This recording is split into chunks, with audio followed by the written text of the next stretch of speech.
Assalamualaikum warahmatullahi wabarakatuh. Selamat siang dan salam sejahtera untuk semuanya.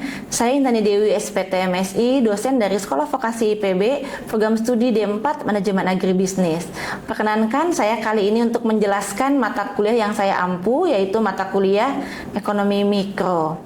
Video ini dibuat dalam rangka memenuhi salah satu persyaratan sertifikasi dosen tahun 2024, yaitu pernyataan diri dosen dalam rangka kerja Tridharma Perguruan Tinggi PDD UK TPT, khususnya pada aspek pengajaran. Selanjutnya saya akan memulai untuk menjelaskan deskripsi umum dari mata kuliah Ekonomi Mikro. Baik, mata kuliah ini merupakan mata kuliah wajib bagi mahasiswa semester 1 pada program studi D4 Manajemen Agribisnis Sekolah Vokasi IPB. Ekonomi Mikro ini terdiri dari 3 SKS, yaitu 2 SKS kuliah dan 1 SKS praktikum. Adapun deskripsi mata kuliah dari Ekonomi Mikro yaitu bertujuan untuk membekali mahasiswa dengan memberikan landasan teoritis yang kuat dan juga untuk memberikan pemahaman dinamika pasar, mengoptimalkan produksi dan distribusi, serta mengelola resiko dalam konteks pertanian dan agribisnis secara keseluruhan. Mata kuliah ini pun juga menguraikan dan membahas tentang perilaku ekonomi individual, baik mengenai perilaku konsumen, perilaku produsen, maupun pasar. Dan konsep dasar ekonomi mikro ini akan diuraikan dan dijelaskan untuk membantu dan memahami apa saja yang sedang terjadi dalam perekonomian yang dijadikan sebagai perangkat praktis untuk mendukung pengambilan keputusan. Dan beberapa topik yang akan dibahas yaitu persoalan ekonomi, gambaran perekonomian, permintaan, penawaran dan harga, juga elastisitas dan perilaku konsumen serta produsen dan pembentukan harga pada pasar bersaing sempurna, tidak sempurna, dan kebijakan ekonomi mikro dalam mengintervensi pasar. Pada mata kuliah ini akan membahas tentang konsep dasar, yaitu yang pertama mengenai hukum permintaan dan penawaran ya, konsep dasar permintaan dan penawaran, analisis keseimbangan pasar, elastisitas permintaan dan penawaran, teori perilaku konsumen, analisis kurva indiferen dan kurva anggaran, konsep utilitas marginal dan tingkat substitusi marginal, juga teori produksi dan biaya, fungsi produksi yang menunjukkan hubungan antara input dengan output, dan juga jenis biaya produksi. Yang terakhir adalah mengenai struktur pasar, yaitu pasar persaingan sempurna, pasar monopolistik, pasar oligopoli, dan juga pasar monopoli. Adapun capaian pembelajaran lulusan ya atau CPL dari program studi D4 Manajemen Agribisnis yang dibebankan pada mata kuliah ini adalah CPL 1, yaitu menguasai konsep prinsip-prinsip ekonomi secara umum dan ekonomi manajerial. CPL kedua yaitu menguasai teknik produksi primer, produk agribisnis meliputi tanaman, perikanan, dan juga peternakan. Lalu CPL 3 menguasai konsep produksi di bidang agribisnis meliputi perencanaan lokasi produksi, perencanaan bahan baku, proses produksi dan teknologi yang digunakan pada proses produksi produk agribisnis. Berikutnya adalah CPL 4, yaitu mampu menerapkan pemikiran logis, kritis, inovatif, bermutu, dan terukur dalam melakukan pekerjaan yang spesifik di bidang keahliannya, serta sesuai dengan standar kompetensi kerja bidang yang bersangkutan. Berikutnya CPL 5, yaitu mampu mengkaji kasus penerapan ilmu pengetahuan dan teknologi yang memperhatikan dan menerapkan nilai humaniora sesuai dengan bidang keahliannya dalam rangka menghasilkan prototipe, prosedur baku, desain ataupun karya seni, menyusun hasil kajiannya dalam bentuk kertas kerja, spesifikasi desain ataupun esai seni, dan mengunggahnya pada laman perguruan tinggi. Dan yang terakhir yaitu mampu menyusun, mengolah, menganalisis, menginterpretasikan, dan mengkomunikasikan data dengan menggunakan alat manajemen ya pada perusahaan agribisnis. Adapun capaian pembelajaran mata kuliah pada akhir perkuliahan ini yaitu ada 5 CPMK.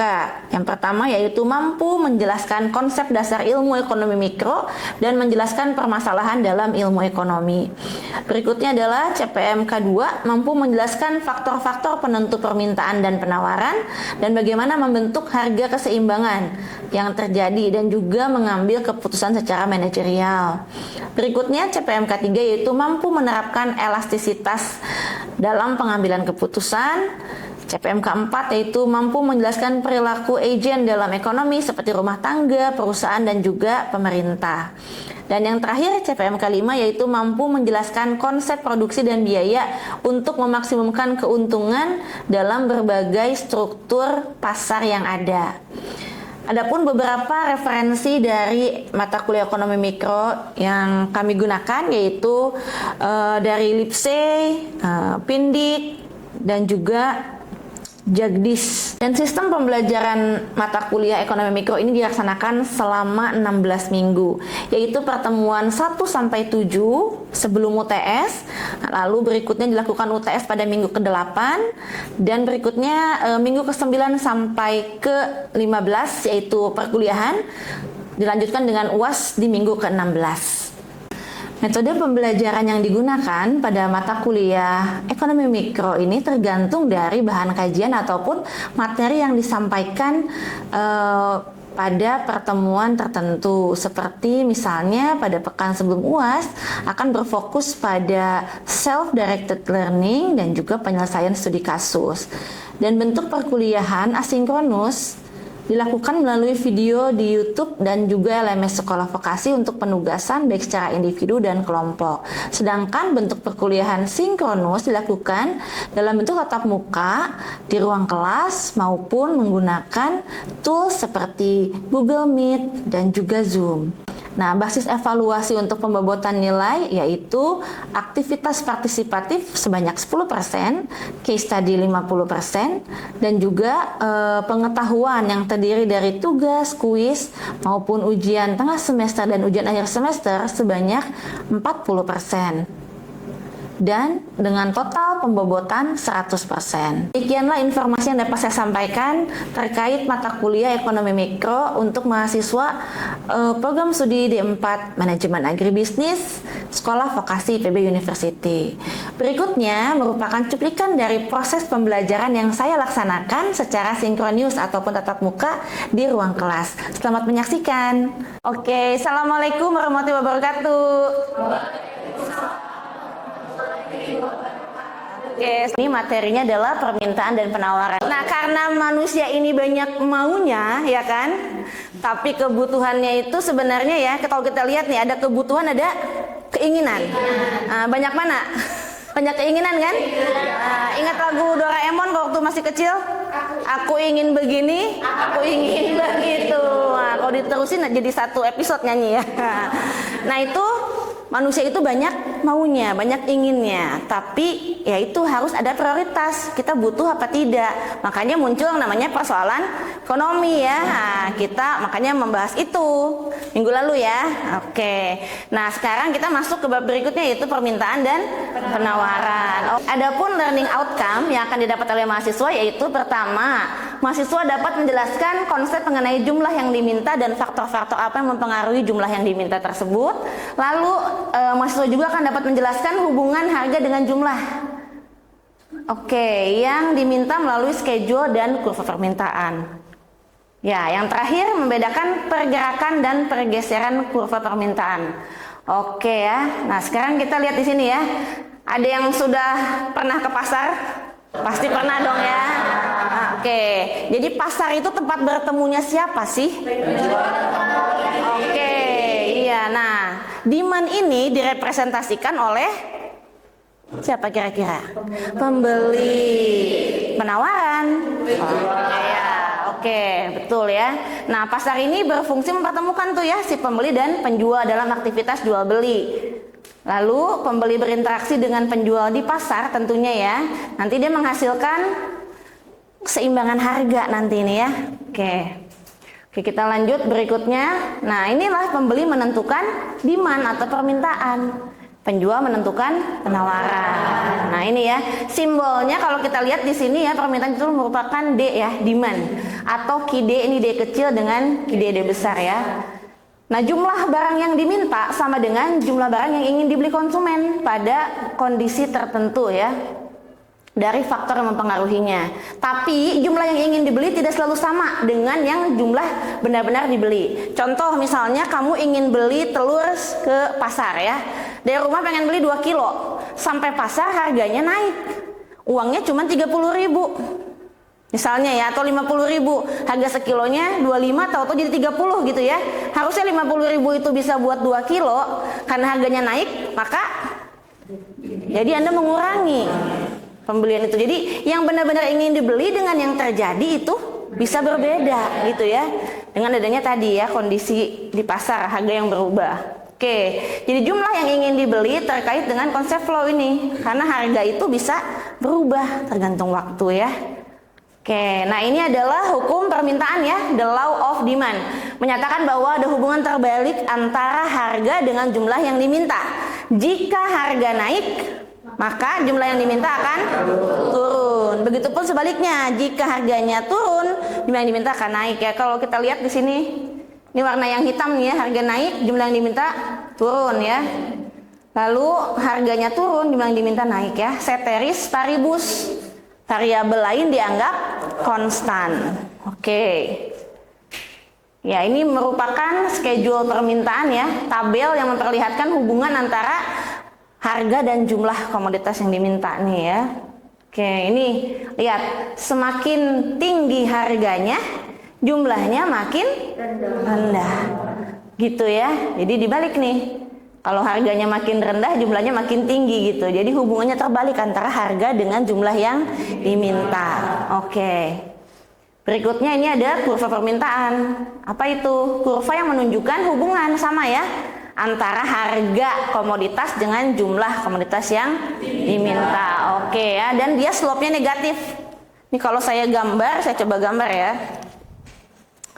Jadi nah, ini merupakan jumlah yang diminta, ini harga ya. Nah, slope-nya negatif tuh begini ya. Nah, ini merupakan demand ya. Ini kalau kita lihat, ini misalnya titik A ya. P1, lalu ada P2 nih, harganya naik ya. Ketika harga naik, ini QD1, jumlah yang dimintanya gimana? Turun ya, karena ini 0. Oke, jadi hubungannya terbalik. Dia dikatakan slope-nya negatif. Oke ya. Nah, ini dari A ke B. Ini B ya. Ini namanya apa nih? Pergerakan. Move along the curve ya. Kita lihat kurvanya nih kalau di slide ya. Ini harga tomat dengan jumlah tomat. Ini kalau kita lihat di sini, nah inilah slope negatif ya. Oke. Nah, apa saja sih faktor penentu permintaan? Kira-kira ya. Pertama pasti harga barang itu sendiri. Yang kedua harga barang lain ya. Lalu ada selera, populasi, pendapatan, distribusi pendapatan ya. Nah, ini semua merupakan faktor penentu permintaan. Nah, ini kalau digambarkan tuh sebenarnya QD sama dengan ini hubungannya ya. Harga ini merupakan variabel independen, dia mempengaruhi si QD, dia variabel dependen ya. Oke. Kita lanjut. Nah, ini perubahan versus perubahan jumlah komoditas yang diminta versus perubahan dalam permintaan. Kita lihat. Nah, kalau perubahan dalam jumlah ini merupakan pergerakan yang sudah saya kasih contoh. Dari A ke B ataupun B ke A, ini merupakan pergerakan ya. Move along the curve. Jadi kurvanya satu ya. Dari A ke B atau B ke A. Oke. Lalu ada lawannya, ini ada nih. Beda ya. Namanya pergeseran. Nah, tapi kalau yang pergerakan disebabkan oleh perubahan harga dari produk yang bersangkutan nih, P1 ke P2 atau P2 ke P1, itu yang berubah. Jadi makanya dia namanya bergerak ya. Oke. Lalu kita kasih lihat nih ya, ceritanya harga rokok dari 2 ke 4 ya. Dari A ke C ini merupakan pergerakan ya. Berikutnya, nah ini perubahan dalam permintaan menyebabkan pergeseran ya, bisa ke kanan atau ke kiri. Jadi kalau digambar tuh QD merupakan fungsi dari, nah misalnya dia barang X ya, ini berarti PX. Nah, ini harga barang lain, ada selera, ada pendapatan, populasi. Income distribution ya. Oke. Ini pergerakan. Oke ya. Selain ini berarti ini ya. Itu pergeseran. Oke ya. Ini yang menyebabkan pergeseran, ini pergerakan. Oke, sekarang kita lihat contohnya. Nah, disebabkan oleh faktor selain harga barang itu sendiri ya. Oke, kita lihat. Nah, ini D1. Nah, D1 ini akan bergeser ke D2. Nah, misalnya gitu ya. Kira-kira ini naik apa turun? D1 ke D2. Dia ke kanan. Naik. Oke, betul ya. Peningkatan dari permintaan. Oke.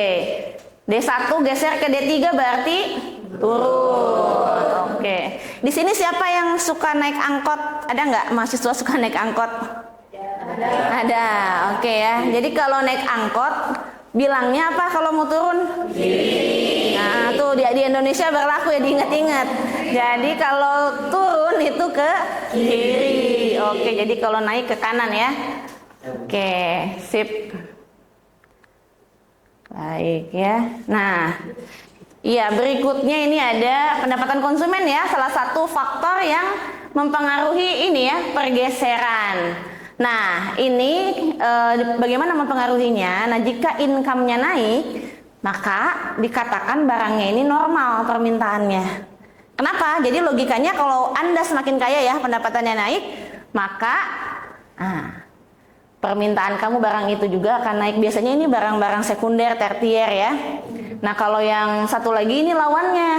Kalau kamu semakin kaya tapi kamu mengurangi permintaan barang itu, namanya barang inferior. Ya, ada yang tahu nggak kalau barang normal misalnya handphone ya kan?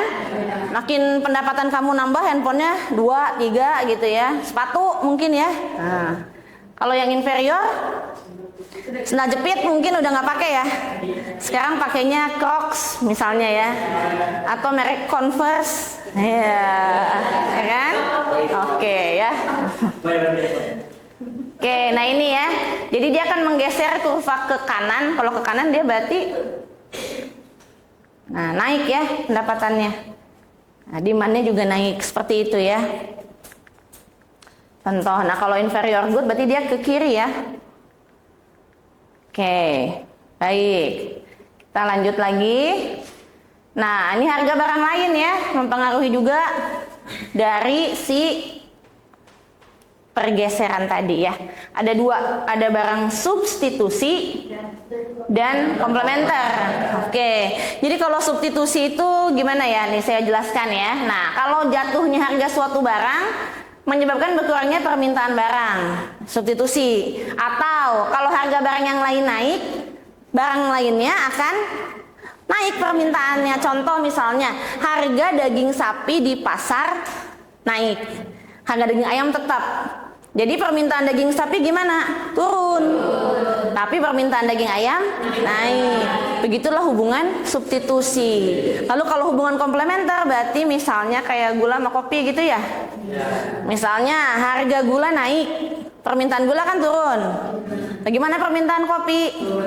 Ikut turun. Kenapa? Karena gula pasangannya kopi. Kalau kopi aja pahit kan? Nah, harus dikasih manisnya sama gula gitu ya. Oke. Berikutnya, kita masuk ke supply ya, penawaran. Kalau penawaran itu nulisnya itu gini ya, QS sama dengan A plus ya. Jadi hubungannya nih positif antara si harga dengan jumlah yang ditawarkan. Oke, kita lihat di sini simbolnya S ya, atau QS. Nah, jumlah yang ditawarkan adalah jumlah komoditas yang ingin dijual oleh si penjual gitu ya. Dan juga mungkin tidak sama dengan jumlah yang dijual. Misal Anda mau ngejual dari rumah jual tomat, saya mau jual 1 ton. Kenyataannya di pasar yang beli cuman 100 kilo, ya kan? Nah, berarti yang benar-benar dibeli oleh orang ya, yang kita jual atau yang benar-benar dijual itu tidak sama dengan yang kita tawarkan. Seperti itu ya. Oke, nah ini sama ya konsep flow karena ada perubahan harga di situ ya. Lalu hukum penawarannya, karena dia positif ya, Tadi ya, ini saya udah katakan ya. Berarti jika harga naik, maka penawaran juga akan naik. Sebaliknya, jika harga turun, maka penawaran akan turun ya. Oke, kita lihat di sini. Berikutnya, faktor penentu penawaran apa saja? Nah, itu ada harga barang itu sendiri, jelas ya. Lalu ada harga barang lain ya. Biaya produksinya, harga input, teknologi, dan terakhir tujuan perusahaan. Oke. Nah, sama ya dengan ini. Berarti selain harga komoditas YBS nih, harga komoditas yang bersangkutan, selain ini adalah pergeseran. Yang ini pergerakan. Nah, itu ya, jangan kebalik ya. Oke, sekarang kita lihat schedule-nya.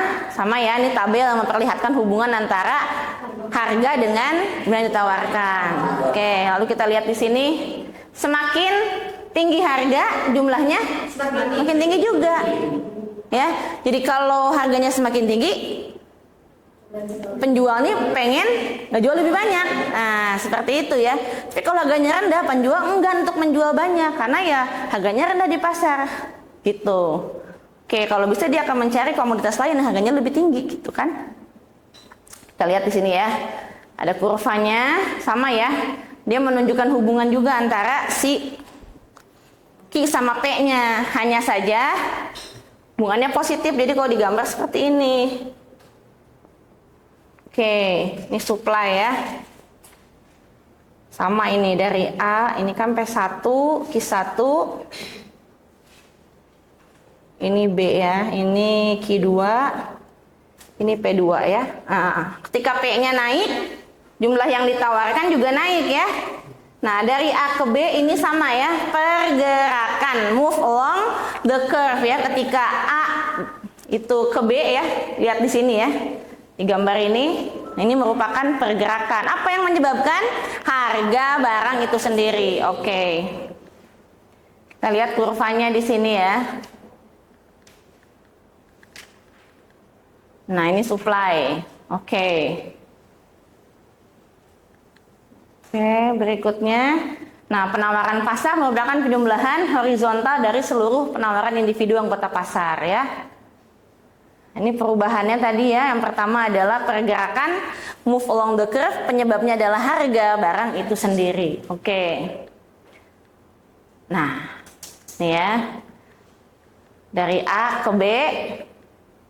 Ke C ini ya, dari A ke C ini pergerakan. Lalu lawannya ada pergeseran ya. Oke, apa yang menyebabkan kurva penawaran bergeser adalah faktor-faktor selain harga barang itu sendiri. Oke, kita lihat di sini. Nanti saya gambar aja ya. Misalnya gini ya. P. Oke, ini S1. Nah, ini kalau ke sini naik turun. Ingat tadi filosofi angkot yang saya sebutkan. Kalau turun itu bilangnya apa? Kiri. Ini S1 ke S2 ke kanan kan? Jadi dia itu naik ya. Karena kalau dilihat kuantitinya itu akan naik, harganya lebih rendah. Biasanya yang menyebabkan ini adalah perubahan teknologi. Karena teknologi itu akan membantu kita manusia ya. Sehingga misalnya dengan teknologi yang tadinya panennya setahun 3 kali bisa 4 kali. Produksi jadi bertambah, harga jadi semakin murah. Seperti itu ya. Nah, kalau S1 geser ke sini ya, ke S3, nah ini berarti dia turun. Apa yang membuat dia geser ke sana, ke kiri? Biasanya bisa jadi ini biaya produksi ya. Jadi kalau biaya produksi semakin tinggi, tentunya dia akan memproduksi lebih sedikit dengan harga yang menjadi lebih mahal. Oke, seperti itu ya. Kita lihat di sini ya kurvanya. Ini naik ya, S1 ke S2. Nah, S1 ke S3 ini adalah turun. Oke. Nah, nanti kan ketemu nih ya di pasar ya. Si supply sama si demand ini ya. Ketika ketemu di pasar, kita lihat nanti dia ada yang namanya keseimbangan pasar ya. Oke. Ini demand, ini supply. Nah, ketika dia bertemu di sini ya, ini ada titik equilibrium, keseimbangan. Nah, jadi di sini nanti adalah jumlah keseimbangan ya. Di sini adalah harga keseimbangan. Cara mencarinya adalah QD sama dengan QS. Jumlah yang diminta sama dengan jumlah yang ditawarkan. Itulah kondisi keseimbangan pasar. Oke ya. Baik, kita lihat di sini ya. Kurvanya nanti. Nah, ceritanya nih ada schedule-nya. Kalau kita lihat di sini ya. Ada nggak yang sama? Ada nih. Harganya 2, jumlahnya 7 ya, baik dari permintaan maupun penawaran. Jadi kalau dilihat, gambarnya gimana? Nah, seperti ini. Oke, jadi keseimbangannya di harga 2 dan jumlah tomatnya 7.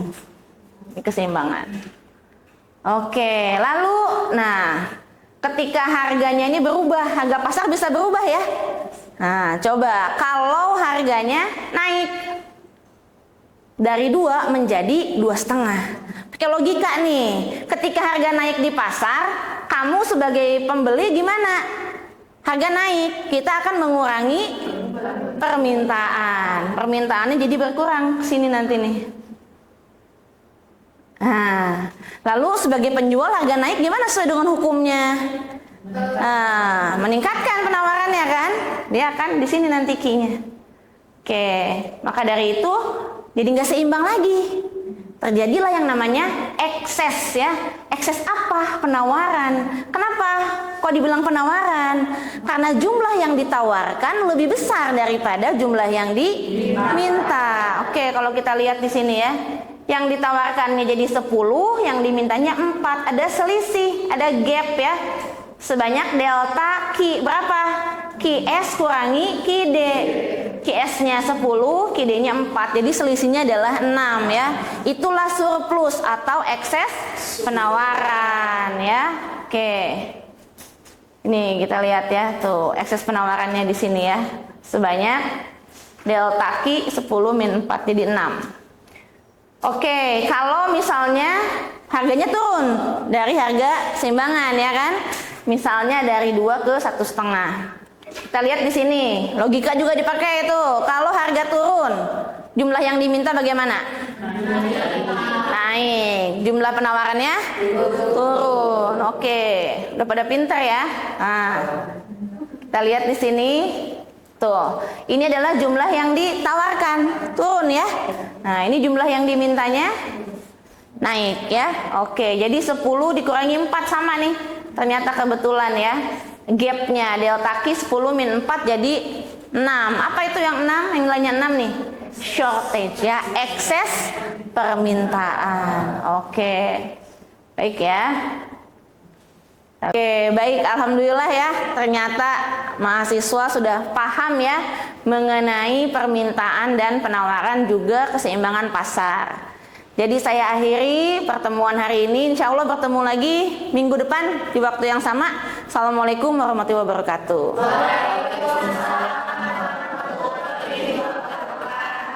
Terima kasih.